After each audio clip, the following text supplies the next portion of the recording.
Elara's life was full of notifications, city noise, and endless work.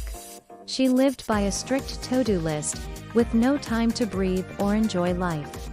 Her apartment was a high-tech charging station, not a home. Though successful, Elara felt disconnected from everything that mattered. When she inherited a bookstore in Havenwood, she thought it was a joke.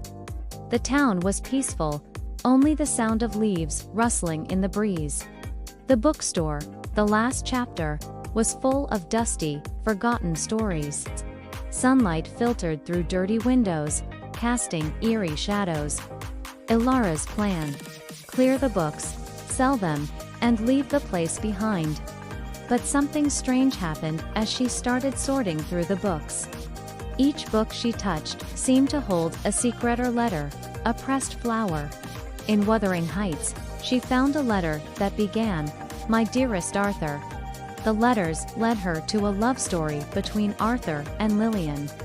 Their love wasn't grand, but tender, about sunsets, flowers, and small joys. Elara was drawn into their world, forgetting the constant digital noise. A storm hit, rattling the windows, plunging the bookstore into darkness. She fumbled for a flashlight, but then the doorbell chimed softly. A figure stood in the doorway, holding candles. Leo, Arthur's grandson. "I'm Leo," he said, with a smile that felt like sunlight. Elara introduced herself and learned that Leo's grandfather had written to her aunt. Leo smiled. "I think your great-aunt and my grandfather meant more than books." Together, they lit candles, sharing stories as the storm raged outside. Leo spoke of his grandfather's love for gardening. Elara shared her aunt's memories. They connected, piecing together the history of their families. As the storm passed, Leo smiled. "This place holds on to people." Elara smiled back, feeling a deep sense of belonging. "I think I'm already home." The next morning, sunlight poured through clean windows, making the shop feel lighter. Leo arrived with coffee and cleaning supplies, ready to help. They worked side by side, their conversations easy, laughter filling the space. Leo told her about the nursery his grandfather had left him to run. Elara noticed how Leo never checked his phone. He lived in the moment. They uncovered more than book-sold records, a chipped teacup, and a photograph. The photograph showed Lillian and Arthur, their love clear in their eyes. Elara felt a deep connection to them, their love becoming a part of her story. As the sun set, Leo handed Elara a cup of tea. "The best stories aren't in books." Elara sipped the tea, her phone still silent in her pocket. She was living her own story. "This is my story now," Elara said, a new chapter unfolding before her. The bookstore felt like a new beginning, a place to slow down and savor life. Leo's presence became a comfort Elara hadn't realized she was missing. The simplicity of life in Havenwood, the stillness, made Elara feel grounded. Her frantic old life seemed like a distant memory now. The more time Elara spent in the bookstore, the more she felt at home. She was no longer racing through life, but living in the quiet moments. The town, the bookstore, and Leo all felt like pieces of her new story. Elara hadn't realized how much she'd been searching for this piece. With each book, each conversation, Elara was shedding her old life. The more time passed, the more Elara realized she was finally where she belonged. The love letters, the photo, the old records, they all connected her to something deeper. Leo spoke of his grandfather's garden with reverence and love. Elara felt that same reverence for the life she was beginning to build. The bookstore was no longer just a shop, it was a place of stories, of love. Every time Elara touched a book, it felt like she was touching the past.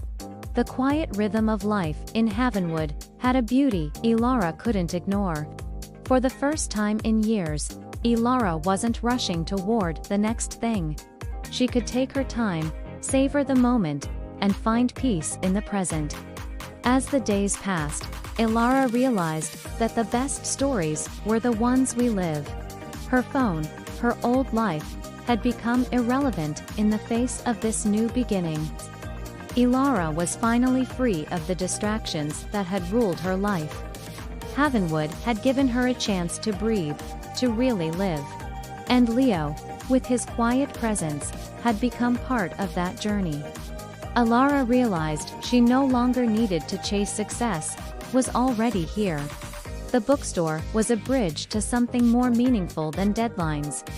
Every book, every story, felt like a step closer to finding herself.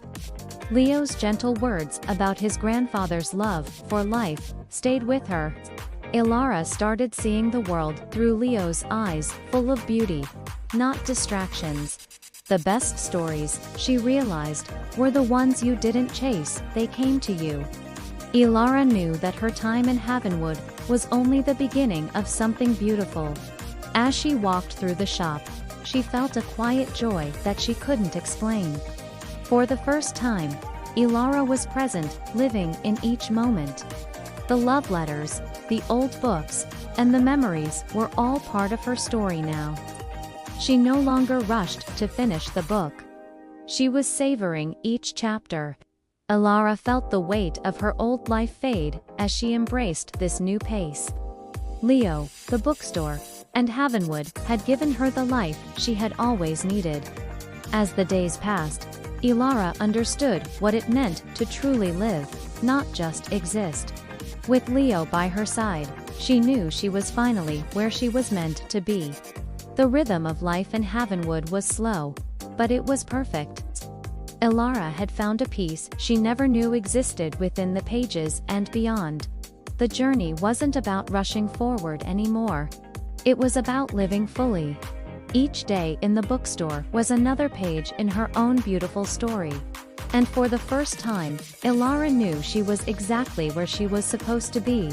She no longer needed to check her phone. Life had a new, richer meaning now. Havenwood had become her home, the place where she found herself. Leo's presence felt like a quiet anchor, grounding Elara in this new life. Elara wasn't just reading stories. She was living one of her own. Each moment felt more real, more vibrant, than anything her old life had offered. Elara had become part of the town, part of the bookstore's living history. She had traded the noise for the stillness, and it was exactly what she needed. She smiled, realizing that the best chapters in life are the ones you never expect. The bookstore was no longer just a place to work. It was where she belonged. The love stories in the books had come alive in her heart, in her life. Elara's story was now intertwined with the past, present, and future.